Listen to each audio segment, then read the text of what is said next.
Bonjour à tous. Nous sommes de retour ce lundi après-midi. C'est l'évangéliste Brigitte Baff. J'espère que nous allons bien. J'espère que nous avons passé une bonne semaine, un bon week-end plutôt, et j'espère que nous commençons une bonne semaine. Que Dieu nous bénisse tous cet après-midi. Merci de vous joindre à moi à nouveau pour que nous puissions partager ensemble ce moment dans la présence de Dieu. Je nous bénis tous dans le nom de Jésus-Christ de Nazareth. Donc je nous invite à partager la vidéo pour pouvoir inviter des personnes à se joindre à nous, pour inviter des personnes à venir partager avec nous ce moment à la gloire du Seigneur. Alors sans plus tarder, je dis béni soit l'Éternel Dieu, le Dieu d'Abraham, le Dieu d'Isaac, le Dieu d'Israël.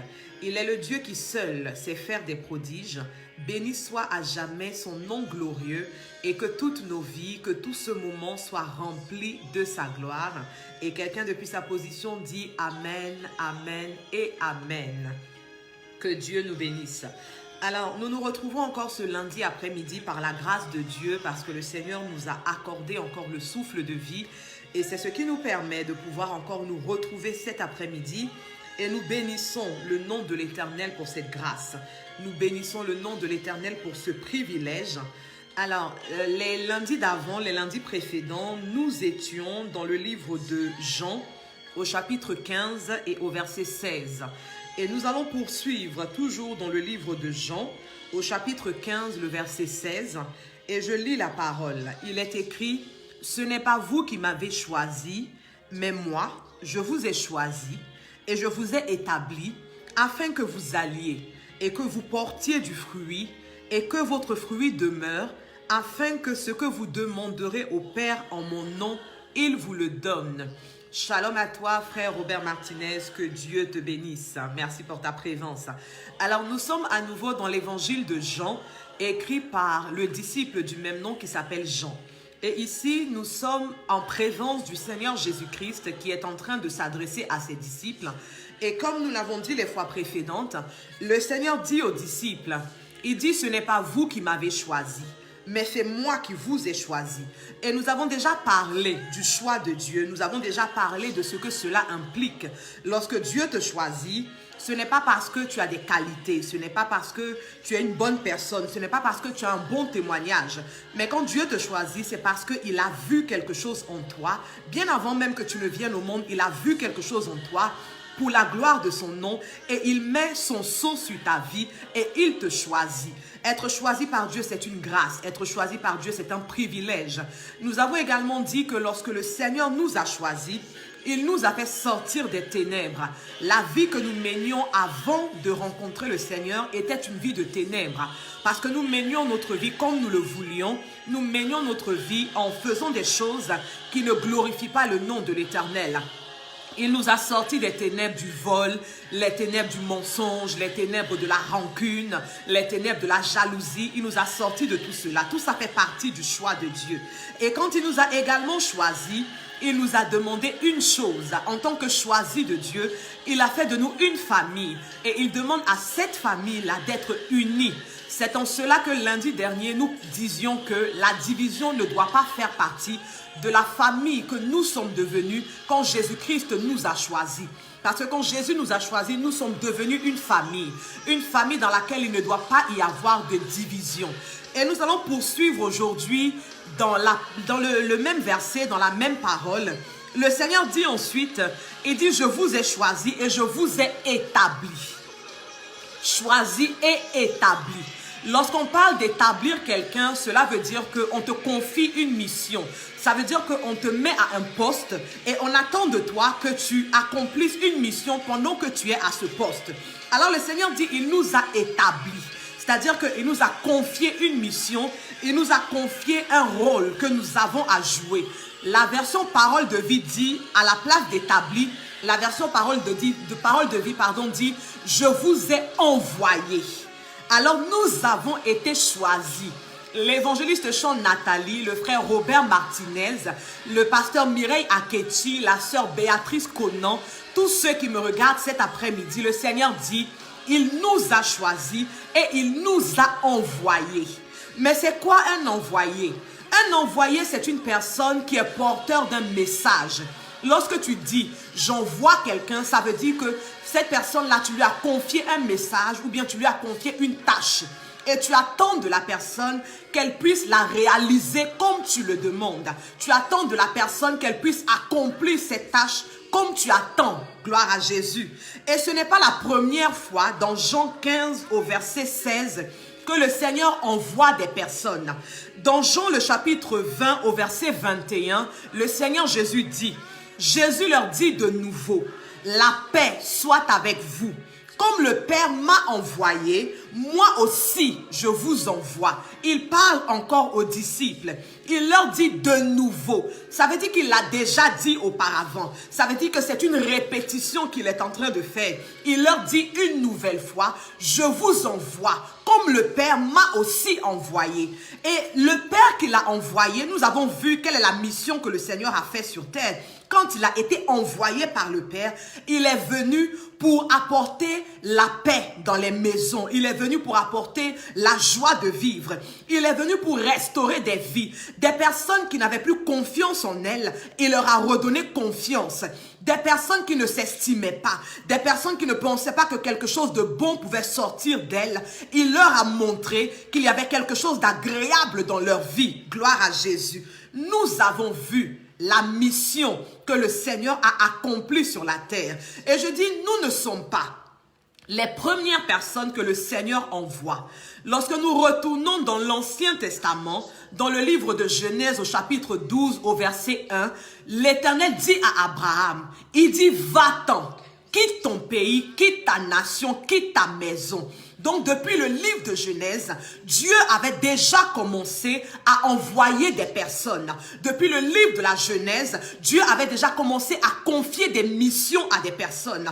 Et nous, aujourd'hui, nous sommes dans la continuité de ces personnes qui ont été envoyées par Dieu. Nous, aujourd'hui, nous sommes la prochaine génération que l'Éternel a envoyée. Gloire à Jésus-Christ de Nazareth.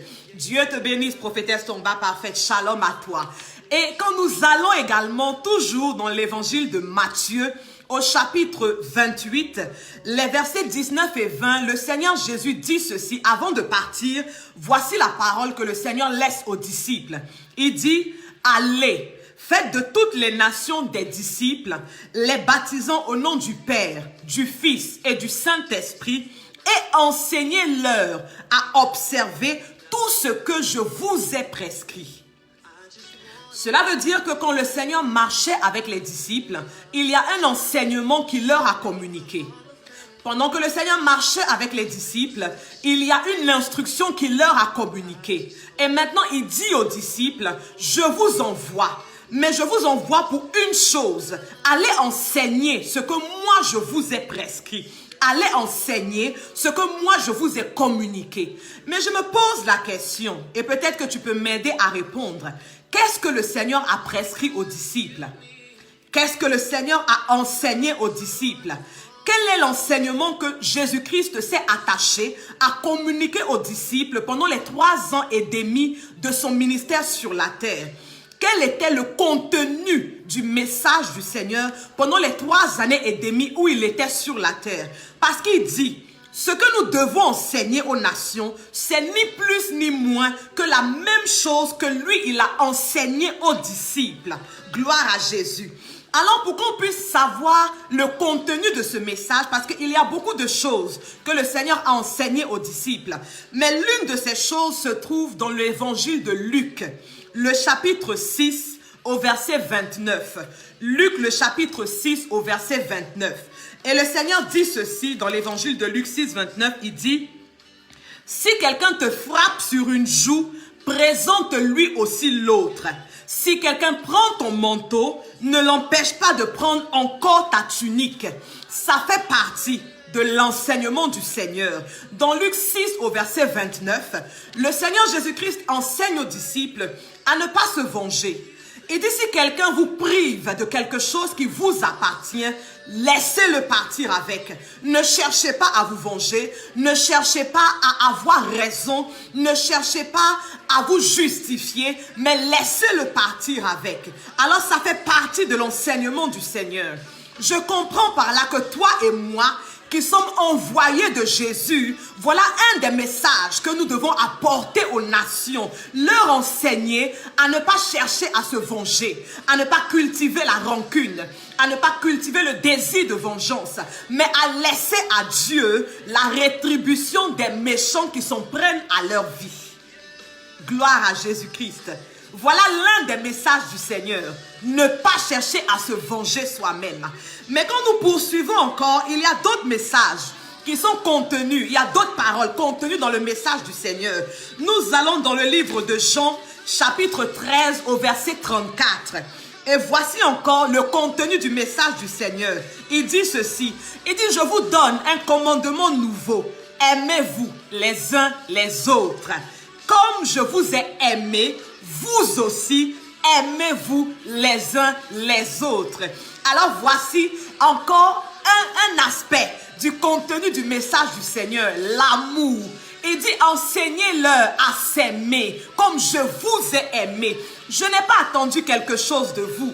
Je n'ai pas réclamé quelque chose de vous. Mais je vous ai aimé. Et j'ai manifesté mon amour au point où je suis mort à la croix du calvaire pour vous. C'était le signe le plus fort de mon amour à votre égard. Alors vous aussi que j'envoie, allez et enseignez-leur l'amour. Manifestez-leur de l'amour. Sacrifiez-vous pour eux par amour, comme moi je l'ai fait pour vous. Voilà le message que Dieu nous envoie pour aller annoncer aux nations. Et nous pouvons encore poursuivre dans le livre de Colossiens chapitre 3, les versets 13 à 17, où là l'apôtre Paul va nous montrer un autre aspect du message du Seigneur qui est le pardon. Il dit, supportez-vous les uns les autres. Le pardon, c'est juste quelques aspects. Nous cherchons à comprendre quel est le contenu de l'enseignement que le Seigneur Jésus a donné aux disciples et qu'il leur demande de communiquer aussi. Et c'est ce que le Seigneur attend de nous.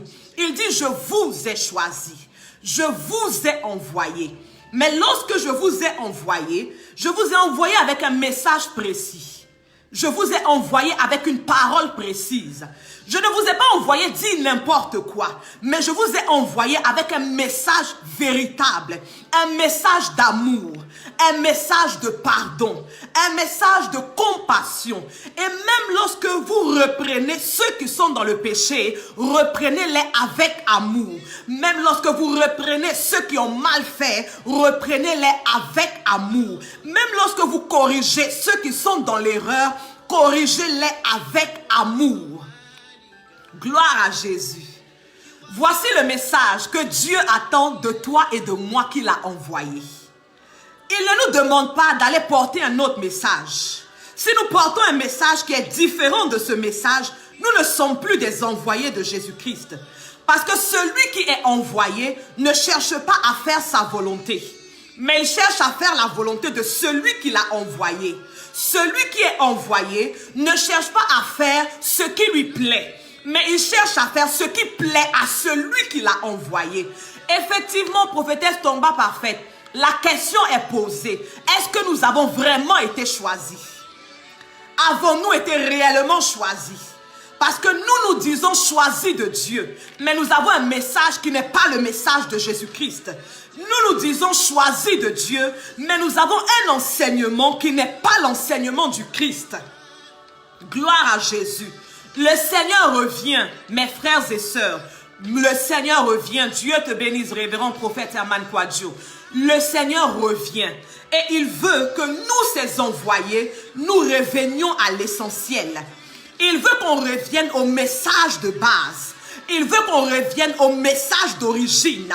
Nous avons prêché trop de messages qui ne sont pas de Dieu. Nous avons annoncé un message qui n'est pas de Christ. Mais il veut qu'on revienne au message de base. Allez et dites-leur ce que je vous ai enseigné. Dites-leur que je suis le chemin, la vérité et la vie. Dites-leur que nul ne vient au Père sans passer par moi. Dites-leur que je suis la porte par laquelle passeront toutes les brebis. Dites-leur que je suis la vie éternelle. Dites-leur que je suis le ressuscité d'entre les morts. Dites-leur qu'il n'y a personne qui soit comparable à moi. Gloire à Jésus. Le message du Seigneur. C'est à cela que le Seigneur veut qu'on revienne. Gloire à Jésus-Christ. Toi et moi, nous sommes envoyés de Dieu. Mais revenons à l'essentiel. Parce que Jésus revient. Jésus est à la porte. Et si nous n'enseignons pas le message de Jésus-Christ, nous risquons de perdre des âmes qui doivent être converties. Nous avons un autre message qui fait que d'autres n'ont même pas envie de se convertir. Nous avons un message qui aujourd'hui ne donne pas envie à des âmes de se convertir. Nous indexons leurs péchés sans leur montrer l'amour de Dieu. Nous indexons leurs fautes sans leur montrer que Jésus peut les redresser, mais avec amour. Gloire à Jésus. Revenons à l'essentiel, le message du Seigneur Jésus-Christ de Nazareth. Que Dieu nous bénisse tous cet après-midi. Telle était la pensée que je voulais partager avec vous, mes frères et sœurs, dans le Seigneur cet après-midi. Que Dieu nous bénisse abondamment. Je veux m'adresser à une personne qui n'a pas encore accepté le Seigneur Jésus. Cela fait partie du message du Seigneur. Il dit aux disciples, allez et faites de toutes les nations des disciples. Et toi aussi, le Seigneur veut que tu deviennes un disciple. Un disciple, c'est celui qui a regardé faire son maître et qui fait exactement ce que son maître fait. Mais la première étape pour que tu sois disciple du Seigneur est d'abord de l'accepter. D'abord, tu dois l'accepter. Alors, je t'invite cet après-midi à accepter le Maître, Jésus-Christ de Nazareth, comme étant ton Seigneur, comme étant ton Sauveur, à lui ouvrir la porte de ton cœur, à le laisser entrer. Quand Jésus rentre dans ta vie, il est porteur d'un excellent message de paix, de joie, de délivrance, de salut. Alors, ouvre la porte de ton cœur au Seigneur Jésus et laisse-le entrer, laisse-le devenir le maître, laisse-le prendre toute la place et faire de toi cette belle créature qu'il a faite depuis le commencement de toutes choses. Alors dis, Seigneur Jésus, je t'ouvre la porte de mon cœur et je t'accepte cet après-midi comme Seigneur et Sauveur. Je prends la décision de marcher avec toi, je prends la décision de me soumettre à tes choix et à tes décisions dans ma vie. Merci Seigneur de rentrer dans ma vie maintenant et de donner un nouveau tournant à ma vie dans le nom de Jésus-Christ de Nazareth. Gloire à Jésus. Pour toutes les personnes qui veulent me joindre, vous pouvez le faire en inbox après ce direct. Vous pouvez me joindre en inbox depuis ma page Évangéliste Brigitte Basse l'officiel. N'hésitez pas à le faire. Je suis à votre disposition. Ça fait partie du message. Je suis à votre disposition, envoyé par l'Éternel pour vous servir. Alors n'hésitez surtout pas à le faire. Pour tous ceux qui ne me connaissent pas, je suis l'évangéliste Brigitte Basse et je suis la fille spirituelle du docteur Olivier Bonny que je salue. Père, vis éternellement. Je bénis Dieu pour ta vie. Je bénis Dieu pour le Père que tu es, pour le leader que tu es, pour le bâtisseur que tu es, pour l'enseignant que tu es. Que Dieu te donne longue vie dans le nom de Jésus-Christ de Nazareth. Et mon Père est l'auteur de plusieurs ouvrages. Des ouvrages pour nous édifier, pour nous fortifier dans la vie chrétienne. Et comme nous sommes à la fin de l'année, certains ont certainement prévu d'offrir des cadeaux. Moi, je t'invite à offrir l'un de ces livres ou alors les 3 livres comme cadeau à quelqu'un en cette fin d'année. Je te présente le décryptage du psaume 23. Nous le disons souvent, l'Éternel est mon berger, je ne manquerai de rien. Mais ce sont des paroles fortes, ce sont des paroles puissantes. Et derrière chacune de ces paroles, il y a un message codé de Dieu pour te faire du bien. Alors je t'invite à te procurer le décryptage du psaume 23. J'ai également pour toi les clés de la grandeur. Nous courons tous après la grandeur sur cette terre, mais nous pouvons être grands et également préserver le salut de notre âme. C'est possible avec Jésus-Christ. Alors je t'invite à te procurer les clés de la grandeur. Et j'ai enfin, et peut-être c'est le plus important des 3 livres, c'est la parole de Dieu à notre portée. La Bible est la parole de Dieu et la Bible contient le message codé de Dieu qui n'est pas à la portée de tout le monde en termes de compréhension. Mais avec la parole de Dieu à notre portée, tu auras tous les éléments qui vont te permettre de pouvoir décoder le message de Dieu qui est contenu dans les Saintes Écritures. Les livres sont en français et en anglais. Je peux te les envoyer dans n'importe quel pays, dans n'importe quelle nation où tu te trouves. Il te suffit juste de me contacter en inbox et je te les enverrai dans le nom de Jésus. Je veux également inviter une personne. Par la grâce de Dieu, tous les jeudis à 20 h, heure de Paris, on se retrouve sur Zoom pour un temps de prière. Ma cellule de prière Born to Serve te reçoit tous les jeudis à 20 h, heure de Paris. Si tu ne vis pas en France, tu adaptes l'heure en fonction de l'endroit où tu es. Alors jeudi prochain, je t'invite. Jeudi prochain, on sera le 26 novembre. Je t'invite à te connecter sur Zoom pour qu'on puisse prier ensemble pendant 1 heure. Et le code de la réunion est le 244 711 49 42, 244 711 49 42 et le mot de passe est le 0211. Jeudi prochain, 20 h, heure de Paris. J'espère que tu te connecteras pour qu'on puisse prier ensemble. Tu as longtemps prié tout seul. Viens et joignons nos voix ensemble pour voir la gloire de l'Éternel Dieu. On n'a pas le temps de prier pendant ce direct, mais le jeudi, on a 1 heure pour prier ensemble, 1 heure pour secouer le ciel, 1 heure pour faire bouger Dieu de son trône. Et nous verrons certainement la gloire de l'Éternel Dieu. Alors je prie cet après-midi pour nous tous qui avons été envoyés de Dieu. Je prie que Dieu nous aide à revenir au message de base. Que Dieu nous aide à revenir au message essentiel afin que dans ces derniers temps, notre canal puisse permettre de sauver des âmes. Notre canal puisse permettre également de fortifier la foi de ceux qui sont déjà en Jésus-Christ de Nazareth. Que Dieu soutienne tous ses envoyés. Que Dieu inspire tous ses envoyés. Que Dieu communique sa pensée à tous ses envoyés. Dans le nom de Jésus-Christ de Nazareth. Ça a été un vrai plaisir pour moi de passer ces quelques minutes avec vous. Et je bénis Dieu pour vos vies. Je souhaite encore un joyeux anniversaire à la servante de Dieu, Gracie Rejek. Dieu te bénisse.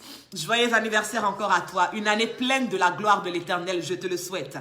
Si Dieu nous fait grâce, lundi prochain, on se retrouve à nouveau à 14 h 30 sur la même page. Et pour tous ceux qui me suivront par la suite, merci de prendre de votre temps pour me suivre. Dieu bénisse votre après-midi. Dieu bénisse votre semaine. Et que les derniers jours de ce mois de novembre soient des jours de témoignage. Je prie que Dieu vous fasse grâce et qu'il se souvienne de vous comme il s'est souvenu de Sarah au temps favorable. Je vous aime, je vous aime, je vous aime.